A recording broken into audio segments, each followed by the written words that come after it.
Dear students, welcome to our channel. இந்த வீடியோவில் அக்கவுண்டிங்கோட பேசிக் டாப்பிக்கான Journal entry preparation பற்றி பார்ப்போம். ஜேர்னல்ஸ்னால் என்ன, இதோட டைப்ஸ் என்னென்ன இருக்குது, இதை எப்படி ப்ரிப்பேர் பண்ணுறது, சில சிம்பிளான எக்ஸாம்பிள்ஸையும் இந்த வீடியோவில் பார்ப்போம். ஒவ்வொரு பிஸ்னஸ் ஆர்கனைசேஷனும் கூட்ஸ் ஆர் சர்வீசஸை பை பண்ணுவாங்க அல்லது சேல் பண்ணுவாங்க. இதை நாம் பிஸ்னஸ் டிரான்சாக்ஷன் அப்படின்னு சொல்லலாம். பிஸ்னஸ் டிரான்சாக்ஷன்ஸை ப்ராடாக ரெண்டு விதமாக பிரிக்கலாம். ஒன்று கேஷ் டிரான்சாக்ஷன், இன்னொன்று வந்து கிரெடிட் டிரான்சாக்ஷன். கேஷ் டிரான்சாக்ஷனில் செட்டில்மெண்ட் இமீடியட்டாக இருக்கும், கிரெடிட் டிரான்சாக்ஷனில் செட்டில்மெண்ட் கொஞ்சம் லேட்டராக இருக்கும்.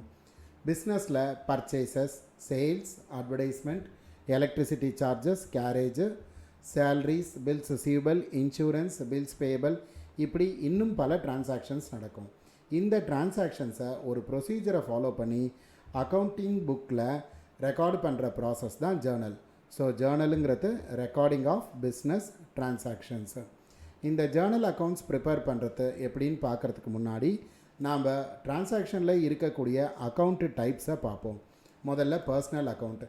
இந்த பர்சனல் அக்கௌண்ட்டுங்கிறது ஒரு தனி மனிதரையோ அல்லது ஒரு ஆர்டிஃபிஷியல் பர்சன், அதாவது ஒரு ஆர்கனைசேஷனை குறிக்கும். ரியல் அக்கௌண்ட்ஸுங்கிறது ஒரு ஆர்கனைசேஷனுடைய ப்ராப்பர்ட்டிஸ் அல்லது பிலாங்கிங்ஸை குறிக்கும். எக்ஸாம்பிளுக்கு கேஷு, பில்டிங், ஃபர்னிச்சர், காப்பிரைட்ஸ், இதெல்லாம் ரியல் அக்கௌண்ட்ஸோட சில எக்ஸாம்பிள்ஸு. அடுத்தது பார்த்தோம்னா நாமினல் அக்கௌண்ட்ஸு. இந்த நாமினல் அக்கௌண்ட் வந்து ஒரு டெம்பரரி நேச்சர், இது புக்ஸ் ஆஃப் ரெக்கார்ட்ஸில் மட்டும்தான் இருக்கும். எக்ஸாம்பிள்ஸ் பார்த்தோம்னா ரெண்ட்டு, சேலரிஸு, அட்வர்டைஸ்மெண்ட், இன்சூரன்ஸ், இதெல்லாம் வந்து நாமினல் அக்கௌண்ட்டு வகையை சேரும். இந்த டைப்ஸ் ஆஃப் அக்கௌண்ட்ஸை பார்த்தோம். அடுத்தது டைப்ஸ் ஆஃப் ஜேர்னல் என்ட்ரிஸ். என்ன வகையான ஜேர்னல் என்ட்ரிஸ் இருக்குதுன்னு பார்த்தோம்னா, முதல்ல சிங்கிள் என்ட்ரி, ஒரு டெபிட் அல்லது ஒரு கிரெடிட் கொண்டதை நாம் சிங்கிள் என்ட்ரி அப்படின்னு சொல்லலாம். ஒன்றுக்கு மேற்பட்ட டெபிட்டோ கிரெடிட்டோ இருந்தால் அது காம்பவுண்ட் என்ட்ரி. ஒரு வருடத்துடைய ஆரம்பத்தில் போன வருடத்துடைய அக்கௌண்டிங் பேலன்ஸஸை நாம் கொண்டுகிட்டு வருவதை ஓப்பனிங் என்ட்ரி அப்படின்னு சொல்லலாம். ஒரு வருடத்துடைய நேரடி வரவுகள் செலவுகள் இதை ட்ரேடிங் அக்கௌண்ட்டுக்கு நம்ம இயர் எண்டில் மாற்றுவோம். அதுவே மறைமுக வரவுகள் செலவுகளை நம்ம ப்ராஃபிட் ஆர் லாஸ் அக்கௌண்ட்டுக்கு மாற்றுவோம். இதுக்கான என்ட்ரி வந்து க்ளோசிங் என்ட்ரி அப்படின்ட்டுவோம். சில என்ட்ரிஸு தவறுதலாக புக்ஸ் ஆஃப் ரெக்கார்ட்ஸில் எழுதப்பட்டிருக்கும், அதை சரி செய்கிறதுக்காக மற்றொரு என்ட்ரி எழுதப்படும். இது ரெக்டிஃபையிங் என்ட்ரிஸு. சில என்ட்ரிஸு எழுதப்படாமல் விடப்பட்டிருக்கும், அதுக்கு இன்னொரு என்ட்ரி போடுறது அட்ஜஸ்டிங் என்ட்ரிஸ் அப்படின்னு சொல்லுவோம். ஒரு அக்கௌண்ட்லேருந்து இன்னொரு அக்கௌண்ட்டுக்கு பணம் மாற்றப்படுறத நம்ம ட்ரான்ஸ்ஃபர் என்ட்ரி அப்படின்னு சொல்லலாம். இப்படி ஜேர்னல் என்ட்ரிஸை 7 வகையாக பிரிக்கலாம். இந்த ஜேர்னல் என்ட்ரி எழுதுறதுக்கான ரூல்ஸ் இது என்னன்னு பார்த்தோம்னா, பர்சனல் அக்கௌண்ட்டுக்கு ரிசீவரை நம்ம டெபிட் பண்ணணும், கிவ்வரை கிரெடிட் பண்ணணும். ரியல் அக்கௌண்ட்டில் கம்பெனிக்கு உள்ளே வரக்கூடிய கேஷ் அல்லது கூட்ஸை டெபிட் பண்ணணும், கம்பெனியை விட்டு வெளியில் போகக்கூடிய கூட்ஸு அல்லது கேஷை நம்ம கிரெடிட் பண்ணணும். நாமினல் அக்கௌண்ட்டில் பண செலவுகள் மற்றும் நஷ்டங்களை நம்ம டெபிட் பண்ணணும், பணம் வரவுகள் மற்றும் லாபத்தை நாம் கிரெடிட் பண்ணணும். அப்போ பர்சனல் அக்கௌண்ட் ரூல்ஸ் படி debit the receiver, credit the giver. Real account rules படி debit what comes in, credit what goes out. Nominal account rules படி debit all expenses and losses, credit all incomes and gains. So இதெல்லாம் base பண்ணி தான் journals எழுதப்படுது. இந்த journal entry prepare பண்ணுறதுக்கான process என்னன்னு பார்த்தோம்னா, இதுக்கான ஃபார்மேட் வந்து 5 ஹெட்டிங் கொண்ட ஒரு table. Date, particulars, ledger folio, debit, credit. இந்த லெட்ஜர் ஃபோலியோங்கிறது ஒரு பேஜ் நம்பர், ஒரு பர்டிகுலர் அக்கௌண்ட்டு அது எந்த லெட்ஜர் புக்கில் எந்த இடத்துல எழுதப்பட்டிருக்குங்கிறதுக்கான ஒரு குறியீடு நம்ம ஜேர்னலில் எழுதுவோம். இப்போ ஜேர்னல்ஸ் எப்படி ப்ரிப்பேர் பண்ணுறதுன்னு பார்ப்போம். ஒரு சிம்பிளான transaction, purchased goods for cash ₹20,000. ஒரு டிரான்சாக்ஷனுக்கு நம்ம ஜேர்னல் எழுதணுன்னா முதல்ல அதில் இருக்கக்கூடிய அக்கௌண்ட்ஸ் என்னென்னங்கிறத நம்ம ஐடென்டிஃபை பண்ணணும். இப்போ இந்த டிரான்சாக்ஷனில் பர்ச்சேசஸ், கேஷ் அப்படின்னு சொல்லிட்டு 2 அக்கௌண்ட்ஸ் இருக்குது. ஸ்டெப் 2 வந்து இந்த 2 அக்கௌண்ட்டும் என்ன கேட்டகரியை சேர்ந்தது அப்படிங்கிறத பார்க்கணும். பர்ச்சேசஸ்ங்கிறது ரியல் அக்கௌண்ட் கேட்டகரியை சார்ந்தது, கேஷும் ரியல் அக்கௌண்ட் கேட்டகரியை சார்ந்தது. அப்போது இந்த அக்கௌண்ட் என்ன கேட்டகரின்றதை முடிவு பண்ணதுக்கப்புறம் ஸ்டெப் 3ல் அதுக்கான ரூல்ஸை நாம் ஐடென்டிஃபை பண்ணணும். ரியல் அக்கௌண்ட் ரூல்ஸ் படி டெபிட் வாட் கம்ஸ் இன், கம்பெனிக்குள்ளே வரக்கூடிய கேஷையோ கூட்ஸையோ டெபிட் பண்ணணும். Credit what goes out, real account rule படி கம்பெனியை விட்டு வெளியே போகக்கூடிய கேஷோ கூட்ஸையோ நாம் கிரெடிட்டு பண்ணணும். அப்போது இதை பேஸ் பண்ணி இந்த டிரான்சாக்ஷனுக்கு ஜேர்னல் எழுதுனா purchases account டேட்டார் to cash account amount 20,000 debit and credit காலத்தில் போட்டுக்கணும். இந்த ஜேர்னல் பற்றின ஒரு சிறு குறிப்பு தான் narration being goods purchased for cash. இப்போது இந்த ரூல்ஸ் எல்லாம் ஃபாலோ பண்ணி ஜேர்னல் எழுதுறதுங்கிறது ஒரு ஹார்ட் ஒர்க்காக இருக்குது. இதை நாம் எப்படி சிம்பிளாக ஒரு லாஜிக்கை யூஸ் பண்ணி இந்த ஜேர்னல்ஸ் எழுதலாங்கிறத பார்ப்போம். ஒரு பிஸ்னஸில் நடக்கக்கூடிய டிரான்சாக்ஷன்ஸை நம்ம அதில் இருக்கக்கூடிய கேஷ் மூமெண்ட்டை ஃபஸ்ட்டு பார்க்கணும். கேஷு டிரான்சாக்ஷனில் ஒன்று உள்ளே வரும் அல்லது பிஸ்னஸை விட்டு வெளியில் போகும். இப்போது கேஷ் உள்ளே வரும்போது, அதாவது கேஷ் கம்ஸ் இன், கேஷை டெபிட் பண்ணுங்கள், அதுக்கான ரீசனை கிரெடிட்டில் எழுதுங்க. இதுவே பிஸ்னஸை விட்டு கேஷ் வெளியே போச்சுன்னா கேஷ் அக்கௌண்ட்டை கிரெடிட்டில் எழுதுங்க, அதுக்கான ரீசனை டெபிட்டில் எழுதுங்க. அப்போது கேஷ் கம்ஸ் இன், கேஷ் பிஸ்னஸ்க்குள்ளே வந்ததுன்னா cash account debit, reason credit. Cash பிஸ்னஸை விட்டு வெளியே போச்சுன்னா கேஷ் அக்கௌண்ட்டை கிரெடிட் பண்ணுங்கள், அதுக்கான ரீசனை டெபிட் பண்ணுங்கள். முன்ன எழுதின ஜேர்னலுக்கு திருப்பியும் நாம் இந்த லாஜிக்கை பேஸ் பண்ணி நாம் திருப்பியும் ஒரு அதே ஜேர்னலை எப்படி ஈஸியாக எழுதுறதுங்கிறத பார்ப்போம். இப்போ இந்த transaction purchased goods for cash ₹20,000 இருக்குது இல்லையா? இதில் பர்ச்சேஸ் பண்ணும்போது கேஷு வெளியில் போகுது. அப்போ கேஷ் வெளியே போனால் கிரெடிட்டில் டு கேஷ். என்ன காரணத்துக்காக வெளியே போகுது? கூட்ஸு பர்ச்சேஸ் பண்ணதுக்காக. அப்போ அந்த பர்ச்சேசஸை டெபிட்டில் எழுதுங்க. அப்போ purchases account debtor to cash. Narration வந்து being goods purchased for cash. இன்னொரு டிரான்சாக்ஷன் பார்த்தோன்னா purchased stationery for cash ₹10,000. Purchase பண்ணாலே கேஷ் வெளியே போகும். கேஷ் மூமெண்ட்டை ஃபஸ்ட்டு ஐடென்டிஃபை பண்ணுங்கள். கேஷ் வெளியே போகுது, அப்போ கேஷை கிரெடிட்டில் எழுதுங்க. என்ன காரணத்துக்காக கேஷ் வெளியே போகுது? ஸ்டேஷ்னரி பர்ச்சேசஸ்க்காக கேஷ் வெளியே போகுது. அப்போ அந்த ரீசனை டெபிட்டில் எழுதுங்க. Stationery account debtor to cash, amount 10,000. இந்த டிரான்சாக்ஷனுக்கான ஒரு brief note narration being stationery purchased for cash. அடுத்த டிரான்சாக்ஷன் பார்த்தோன்னா purchased goods from Chandran ₹25,000. Purchase பண்ணாலே கேஷு வெளியில் போகும். அப்போ நம்ம கிரெடிட்டில் டு கேஷ்னு எழுத வேண்டி இருக்கும். ஆனால் இந்த டிரான்சாக்ஷனில் பார்த்தோன்னா கேஷுங்கிற வார்த்தையே இல்லை. அப்போனா கேஷுங்கிற வார்த்தை இல்லை, ஆனால் சந்திரன்கிற ஒரு பர்சனோட நேம் இருக்குது. நாம் பர்ச்சேஸ் பண்ணும்போது கேஷ் கம்பெனியை விட்டு வெளியில் போகுது. இந்த இடத்துல கேஷ் இல்லை. அப்போ அந்த கேஷ் யாருக்கு நாம் கொடுக்க வேண்டியிருக்கு? சந்திரன்கிறவருக்கு கொடுக்க வேண்டியிருக்கு. அப்போ கேஷுக்கு பதிலாக நாம் சந்திரனுக்கு கொடுக்க வேண்டியிருக்கிறதுனால டு சந்திரன் அக்கௌண்ட் அதை கிரெடிட் பண்ணுங்கள். இப்போ பர்ச்சேசஸ்ங்கிறது எந்த ரீசனுக்காக நம்ம கேஷை கொடுக்க வேண்டியிருக்கு? பர்ச்சேசஸ்க்காக. அப்போ purchases account debtor to Chandran account. இதை ஜேர்னல் எழுதிட்டு இதுக்கான நரேஷனாக பீயிங் கிரெடிட் பர்ச்சேஸ்னு போடுங்க. இந்த டிரான்சாக்ஷனில் கேஷுங்கிற வார்த்தை இல்லாததுனால கேஷுன்னு எழுத வேண்டிய கிரெடிட்டில் நம்ம சந்திரனுங்கிற பேரை எழுதிட்டோம். இது கிரெடிட் டிரான்சாக்ஷன்.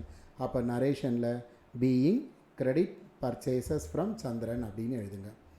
அடுத்த டிரான்சாக்ஷன் பார்த்தோன்னா sold goods for cash ₹30,000. Sales பண்ணும்போது கேஷு உள்ளே வரும். அப்போது கேஷ் உள்ளே வருதுன்னா நம்ம கேஷ் அக்கௌண்ட்டை டெபிட் பண்ணணும். என்ன ரீசனுக்காக கேஷ் உள்ளே வருது? சேல்ஸுக்காக வருது. அப்போது அந்த சேல்ஸ் அக்கௌண்ட்டை நாம் கிரெடிட் பண்ணணும். அப்போது cash account debtor to sales, நரேஷனில் being goods sold for cash. அடுத்த டிரான்சாக்ஷன் பார்த்தோம்னா sold goods to Jenny for cash ₹40,000. இதில் கேஷுங்கிற வேர்டு மென்ஷன் பண்ணியிருக்காங்க. சேல்ஸ்னாலே கேஷ் உள்ளே வருது. கேஷ் உள்ளே வந்தால் நம்ம லாஜிக்கலாக என்ன யோசித்தோம்? கேஷ் உள்ளே வரும்போது கேஷ் அக்கௌண்ட்டு டேட்டார். என்ன ரீசனுக்காக உள்ளே வருது? சேல்ஸ் ரீசனுக்காக உள்ளே வருது. அப்போ cash account debtor to sales account அப்படின்னு போட்டு அமௌண்ட் 40,000 போட்டுருங்க. இந்த இடத்துல being goods sold for cash. இதில் சோல்டு கூட்ஸ் டு ஜெனின்னு ஒரு பர்சனோட நேம் இருக்குது. எப்போ கேஷுங்கிற வேர்டு டிரான்சாக்ஷனில் கொடுத்துருந்தாங்களோ அப்போது அந்த பர்சனோட பேர் ஜேர்னலில் இர்ரெலவெண்ட்டு. வேணால் நம்ம நரேஷனில் அந்த நேமை எழுதிக்கலாம். அடுத்த டிரான்சாக்ஷன் பார்த்தோம்னா சோல்டு கூட்ஸ் டு சந்த் ₹50,000. சோல்டுனாலே கேஷு உள்ளே வரணும். ஆனால் இந்த இடத்துல பார்த்தோம்னா கேஷுங்கிற வார்த்தையே இல்லை. அப்போது நாம் சந்துங்கிறவருக்கு நாம் என்ன பண்ணுறோன்னா கூட்ஸை கிரெடிட்டில் விற்றுருக்கோன்னு அர்த்தம். கேஷு உள்ளே வரத்தாந்தால் கேஷ் அக்கௌண்ட்டை டெபிட் பண்ணுவோம். இந்த இடத்துல கேஷுங்கிற வார்த்தை இல்லாததுனால அந்த கேஷ் யார்கிட்டேருந்து வர வேண்டியிருக்கு? சந்துங்கிறவர்கிட்டேருந்து வர வேண்டியிருக்கு. அப்போ அவருடைய பேர் சந்த் அக்கௌண்ட் டேட்டார். என்ன ரீசனுக்காக கேஷ் வர வேண்டியிருக்கு? சேல்ஸ் ரீசனுக்காக. அப்போ Chand account debtor to sales. இந்த டிரான்சாக்ஷனில் கேஷுங்கிற வார்த்தை இல்லாததுனால நாம் இதை கிரெடிட் சேல்ஸுன்னு கிரெடிட் டிரான்சாக்ஷன்னு நம்ம முடிவு பண்ணுறோம். கேஷ் வர வேண்டிய இடத்துல கேஷுக்கு பதிலாக அது யார்கிட்டேருந்து அந்த கேஷ் வர வேண்டியிருக்கோ அந்த பர்சனோட பேர் சந்தை நம்ம எழுதுகிறோம். நரேஷனில் being goods sold on credit to Chand அப்படின்னு எழுதுகிறோம். அடுத்த டிரான்சாக்ஷன் பார்த்தோன்னா paid freight on goods purchase. இந்த ஃப்ரைட்டுங்கிறது கம்பெனியில் லாரி சார்ஜஸ்க்காக பே பண்ணுறது. கூட்ஸை ஒரு இடத்துலேருந்து இன்னொரு இடத்துக்கு கொண்டுட்டு போகிறதுக்காக லாரி சார்ஜஸ் டிரான்ஸ்போர்ட் சார்ஜஸ் பே பண்ணுவோம். பெய்டுனாலே கேஷ் வெளியே போகுது. கேஷ் வெளியே போனால் லாஜிக் படி டு கேஷு க்ரெடிட்டில் போடணும். என்ன ரீசனுக்காக வெளியில் போகுது? ஃப்ரைட்டுக்காக நம்ம பே பண்ணியிருக்கோம். அப்போ freight account debtor to cash. இதுக்கான narration being cash paid on freight on goods. அடுத்த ஜேர்னல் பார்த்தோம்னா paid freight on machinery purchase ₹8,000. போன ஜேர்னல் மாதிரியே தான் இதுவும். கேஷ் வெளியில் போகுது டு கேஷு. என்ன ரீசனுக்காக வெளியே போகுது? ஃப்ரைட்டு. ஆனால் இந்த இடத்துல ஃப்ரைட் ஆன் மெஷினரி பர்ச்சேஸ்டு. ஒரு அசட் பர்ச்சேஸ் பண்ணதுக்காக நம்ம ஃப்ரைட்டு பே பண்ணியிருக்கோம்.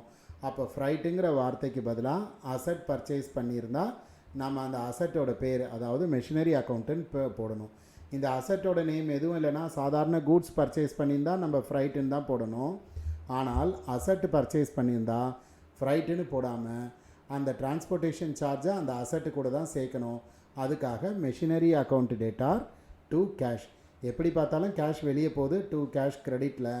மெஷினரி அக்கௌண்ட்டை நாம் டெபிட்டில் போடணும். நரேஷனில் being cash paid for freight on machinery அப்படின்னு ஒரு நோட்டை நம்ம எழுதுகிறோம். அடுத்தது ரிசீவ்டு ₹50,000 ஃப்ரம் கமல். கமல்கிட்டேருந்து கேஷை ரிசீவ் பண்ணியிருக்கோம். அப்படின்னா கேஷு உள்ளே வந்திருக்கு. கேஷ் உள்ளே வரும்போது கேஷ் அக்கௌண்ட்டை டெபிட் பண்ணணும். யார்கிட்டேருந்து இந்த கேஷ் வந்திருக்கு? கமல்கிட்டேருந்து இந்த கேஷ் வந்திருக்கு. அப்போது கமல் அக்கௌண்ட்டை நம்ம க்ரெடிட் பண்ணணும். Cash account debtor to Kamal account being cash received from Kamal. Amount 50,000 55,000 இந்த இடத்துல டெபிட் அண்ட் கிரெடிட் காலத்தில் போட்டுக்கணும். அடுத்த டிரான்சாக்ஷன் பார்த்தோம்னா received cash ₹65,000 from Sharan as loan. ரிசீவ்ட்னாலே கேஷ் உள்ளே வந்திருக்கு. கேஷ் உள்ளே வந்தால் கேஷ் அக்கௌண்ட்டு டெபிட். என்ன ரீசனுக்காக கேஷ் உள்ளே வருது? லோனுங்கிற பர்பஸ்க்காக கேஷ் உள்ளே வருது. அப்போது லோன் அக்கௌண்ட்டை நாம் க்ரெடிட்டில் எழுதணும். இதில் ஷரண்கிற ஒரு நேம் மென்ஷன் பண்ணியிருக்கு. நமக்கு என்ன பர்பஸ்க்காக கேஷ் உள்ளே வருது அதாவது லோனுங்கிற பர்பஸ் கொடுத்துருக்கிறதுனால நம்ம பர்சன் பேரை ஜேர்னலில் எழுத தேவையில்லை. நரேஷனில் being cash received from Sharan as loan அப்படின்னு ஒரு ப்ரீஃப் நோட்டை எழுதிடணும். இந்த அமௌண்ட்டை டெபிட் அண்ட் கிரெடிட் காலத்தில் போடணும். ஒரு சின்ன ரீகேப்பை இந்த ஜேர்னலை எப்படி ஈஸியாக எழுதுறது அப்படிங்கிறத இந்த லாஜிக்கை திரும்பவும் பார்ப்போம். வென்எவர் கேஷ் கம்ஸ் இன், கம்பெனிக்குள்ளே கேஷ் உள்ளே வந்தால் கேஷ் அக்கௌண்ட்டை டெபிட் பண்ணுங்கள். அதுக்கான ரீசனை க்ரெடிட் பண்ணுங்கள். When cash goes out, whenever கம்பெனிலேருந்து கேஷ் வெளியில் போச்சுன்னா கேஷ் அக்கௌண்ட்டை க்ரெடிட் பண்ணுங்கள். அதுக்கான ரீசனை டெபிட்டில் எழுதுங்க. So when cash comes in cash account debtor to reason account. When cash goes out reason account debtor to cash account. இந்த மாதிரி சிம்பிளாக நீங்கள் ஜேர்னல்ஸ் எழுதி பழகலாம். ஓகே ஸ்டூடெண்ட்ஸ், இந்த வீடியோ உங்களுக்கு பிடிச்சிருந்ததுன்னா லைக் பண்ணுங்கள், ஷேர் பண்ணுங்கள், மறக்காமல் சேனலுக்கு சப்ஸ்கிரைப் பண்ணுங்கள். உங்கள் டவுட்ஸ் அண்ட் queries கமெண்ட் பண்ணுங்கள். தேங்க்ஸ் ஃபார் வாட்சிங் திஸ் வீடியோ. தேங்க்யூ.